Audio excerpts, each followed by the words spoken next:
Right, ఇక Los Angeles లో జరిగినటువంటి నిరసనలు, ఫెడరల్ ఇమ్మిగ్రేషన్ పై జరిగిన రైడ్స్, ట్రంప్ చర్యలు, కాలిఫోర్నియా రెస్పాన్సెస్, వీటన్నిటి గురించి మాట్లాడదాము. మనకి ప్రస్తుతం అందుబాటులోకి వచ్చారు ప్రముఖ రాజకీయ సామాజిక విశ్లేషకులు, సీనియర్ జర్నలిస్ట్ కోటేశ్వరరావు గారు. నమస్తే అండి కోటేశ్వరరావు గారు. నమస్తే కోటేశ్వరరావు గారు, ఈ federal immigration rides Los Angeles లో ఉన్నటువంటి లాటిన్ కమ్యూనిటీపై ఎలాంటి ప్రభావం చూపిస్తాయంటారు? ఇప్పుడు లాస్ ఏంజల్స్ లో జరుగుతున్నటువంటి పరిణామాలు అమెరికా ఎదుర్కొంటున్నటువంటి ఆర్థిక పరమైనటువంటి సంక్షోభానికి ఒక సూచిక అనేటువంటిది మనకి స్పష్టంగా అర్థం కావాలి. ఎందుకు అంటే లాస్ ఏంజల్స్ కి మరొక పేరు సిటీ ఆఫ్ ఇమ్మిగ్రెంట్స్. జనాభాలో 44 లక్షల మంది, అంటే 3/4 మంది విదేశాల నుంచి వలస వచ్చిన వారు లేదా వారి సంతతి అనేటువంటిది మనం గమనించాలి. అమెరికాలో ఇది 2వ పెద్ద నగరం వలస వచ్చినటువంటి వాళ్ళతో. న్యూయార్క్ నగరం 57 లక్షల మంది వలస వచ్చినటువంటి జనాభా ఉన్నారు.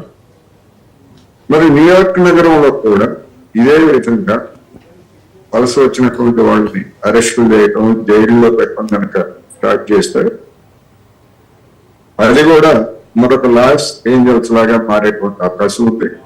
ఒక లాస్ ఏంజల్స్ లేదా న్యూయార్క్ నగరం లెక్క ఈ విధంగా వలస వచ్చినటువంటి వాళ్ళ మీద కనుక దాడిలోకి దిగితే మొత్తం అమెరికాలో ఉన్నటువంటి అనేక ప్రాంతాలు ఈ విధమైనటువంటి ఆందోళనలకి దారితీసేటువంటి అవకాశం ఉందనేటువంటిది మరి ఆ డొనాల్డ్ ట్రంప్ కి బుర్ర ఉందా లేదా అనేటువంటిది జనానికి అర్థం కాదు. ఈ అక్రమ వలసను ప్రోత్సహించింది ఎవరు? అక్రమ వలసను ప్రోత్సహించింది అమెరికాలో రిపబ్లికన్ల అధికారంలో ఉన్న, డెమోక్రాట్లు అధికారంలో ఉన్న అక్రమ వలసలని అన్డాక్యుమెంటెడ్ వర్కర్స్ ని ప్రోత్సహించి వాళ్ళ చేత పనులు చేయించుకున్నది, వాళ్ళ శ్రమ దోపిడీ చేసింది. $1 ట్రిలియన్ అక్కడ ఉన్నటువంటి కార్పొరేట్ సంస్థలు సంపాదించుకున్న మాట బహిరంగ రహస్యం. మరి ఇంత సడన్ గా ఎందుకు అక్రమ వలసలు వచ్చారు అనేటువంటి చూసినప్పుడు అక్కడ అమెరికాలో నిరుద్యోగ సమస్య, వేతన సమస్యలు తలెత్తాయి. దానిని పరిష్కరించేటువంటి సత్తా లేక జనం మీద దాడికి పూనుకున్నారు అనేటువంటి స్పష్టం. మరొక కోణంలో కూడా మనం చూసినప్పుడు డొనాల్డ్ ట్రంప్ ఇంతకాలం మరి అమెరికా విదేశాల నుంచి దిగుమతులు చేసుకుంటా ఉంది, విదేశాలకు ఎగుమతులు చేస్తా ఉంది. ఆ విదేశాల నుంచి దిగుమతులు చేసుకునే దాని మీద పన్నులు విధిస్తామని చెప్పేసి అటొక యుద్ధం ప్రారంభించాడు.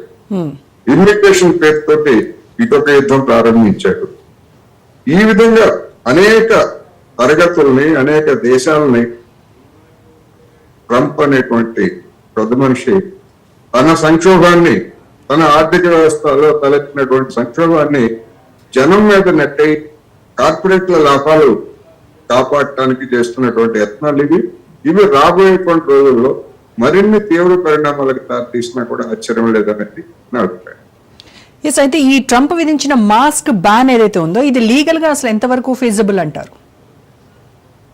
అంటే ఎందుకు మాస్క్ బ్యాన్ అనేటువంటిది అరెస్ట్ చేయడానికి అనేక ఐరోపా నగరాల్లో కానివ్వండి, అమెరికాలో కానీ ఆందోళన సందర్భంగా మాస్క్ ధరించడం అనేటువంటిది కామన్.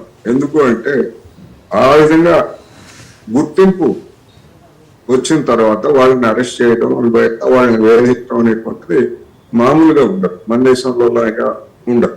అందుకని అనేక మంది ఆందోళన చేసేటువంటి వాళ్ళు మాస్క్ ధరిస్తారు. ఆ మాస్క్ ధరించకుండా మాస్క్ ధరించినటువంటి వాళ్ళందరూ నేరగాళ్లే అనే పద్ధతుల్లో, అంటే సామూహికంగా ఒక నియంతృత్వం దారుణమైనటువంటి ప్రజల హక్కులను హననం చేసినట్టు కాదంటారా? డెఫినెట్ ప్రజల హక్కులను హననం చేయటమే. నిరసన తెలియజేసేటువంటి హక్కు ఉంది. ఎందుకు నిరసన తెలియజేస్తున్నారు అనేటువంటిది మీరు చూడాలి. అది చూడకుండా మీరు మాస్క్ వేసా లేదా మాస్క్ వేసుకోకుండా అనేటువంటిది మరి ఇప్పుడు గతంలో చూసాం. అనేక మంది నల్ల జాతీయులు మాస్క్ లేకుండా నిరాయుధులుగా ఉన్నటువంటి వాళ్ళని పట్టుకొని పోలీసులు గుట్టి పుణ్యానికి కొట్టి చెప్పినటువంటి ఉదంతాలు మొత్తం దేశం అంతటిని కూడా సంచలనం కలిగించాయి కదా. మరి అటువంటి వాళ్ళ మీద ఏం చర్య తీసుకున్నది గవర్నమెంట్ అంటే ఏం లేదు, వాళ్ళని నామమాత్రం శిక్ష వేసి వదిలేసి. అందుకని లాస్ ఏంజల్స్ అనేటువంటిది వలస వచ్చినటువంటి వాళ్ళతోటి ఉన్నటువంటి నగరం. నేరాలు ఉన్నాయి, వాళ్ళు నేరస్తులుగా ఉన్నారు. అసలు మొత్తం అమెరికాలో నేరస్తులు లేని ఎక్కడ?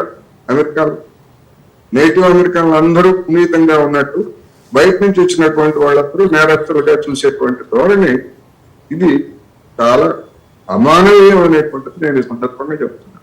నేరాలు ఎందుకు జరుగుతాయి అంటే వాళ్ళ మీద దోపిడీ, అణిచివేత ఇవన్నీ జరుగుతే నేరాలు జరుగుతాయి.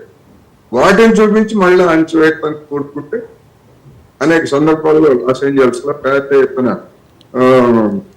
అల్లర్లు చెలరేగి దహనకాండకి పాల్పడినటువంటి ఉదంతాలు గతంలో కూడా జరిగాయి. ఎందుకంటే ఇదే అణిచివేత, ఎప్పుడైతే అణిచివేత ఒక స్థాయి దాటుతుందో అప్పుడు ఆ విధమైనటువంటి తిరుగుబాట్లు లేకపోతే కొన్ని అవాంఛనీయమైనటువంటి లెక్కలు కూడా పాల్పడలేదని నేను ఎట్టలేదు, లేదా నేరాలు చేసినటువంటి వాళ్ళు నేను సమర్థించట్లేదు.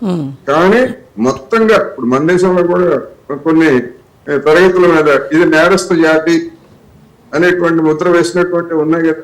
ఆంధ్రప్రదేశ్ లో స్టూవర్పురం అంటే ఆ స్టూవర్పురంలో ఉన్న వాళ్ళందరూ కూడా నేరస్తులు. లేదా ఇంకో దగ్గర సెటిల్మెంట్ లో సీతానగరం, విజయవాడ పక్కన ఉన్నటువంటి సీతానగరం అంటే ఆ సీతానగరంలో ఉన్నటువంటి వాళ్ళు నేరస్తులు అనేటువంటి ఒక సాధారణ అభిప్రాయం పోలీసు యంత్రాంగంలోను అదేవిధంగా జనంలో